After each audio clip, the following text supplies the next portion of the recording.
윤석열 대통령의 탄핵소추안이 가결된 가운데 경찰의 비상계엄 사태 수사에도 탄력이 붙을 것으로 보입니다. 경찰은 윤 대통령에 대한 체포영장도 검토하고 있다고 밝혔는데 내란 우두머리 혐의 적용 등 윤 대통령으로 향하는 수사는 더욱 빨라질 것으로 보입니다. 취재기자 연결합니다. 신규혜 기자. 네, 경찰청 국가수사본부입니다. 네, 경찰 수사가 지금 어디까지 왔습니까? 네, 경찰은 지난 11일 조지호 경찰청장과 김봉식 서울경찰청장의 신병을 확보한 뒤로 관련 압수물 분석에 주력하고 있습니다. 김용현 전 국방부 장관의 비화폰과 관련 서버, 그리고 조지호 경찰청장의 비화폰 등이 그 대상인데요. 경찰은 조 청장 비화폰 서버의 위치도 계속 확인하고 있습니다.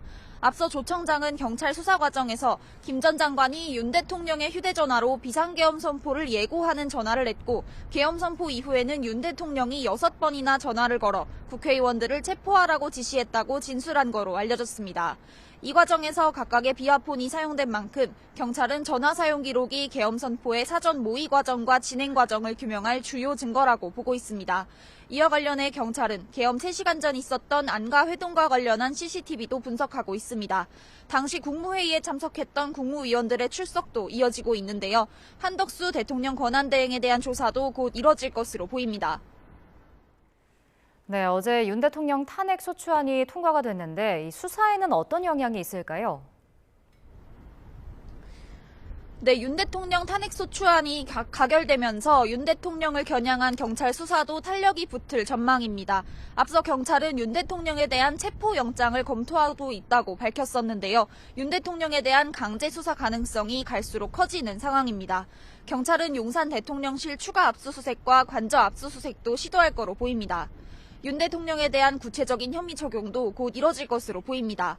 앞서 구속된 조 청장에게 적용된 혐의는 내란죄 2호 내란 중요 임무 종사자인데요. 내란 모의에 참여하거나 그 과정을 지휘했다는 의미입니다. 윤 대통령에게 적용될 거로 보이는 혐의는 내란죄 1호 내란 지휘 우두머리, 이른바 수괴 혐의입니다. 경찰은 윤 대통령이 현재 피의자 신분이지만 구체적인 혐의 적용에는 추가 수사가 필요하다는 입장이어서 그 시점에 관심이 쏠리고 있습니다.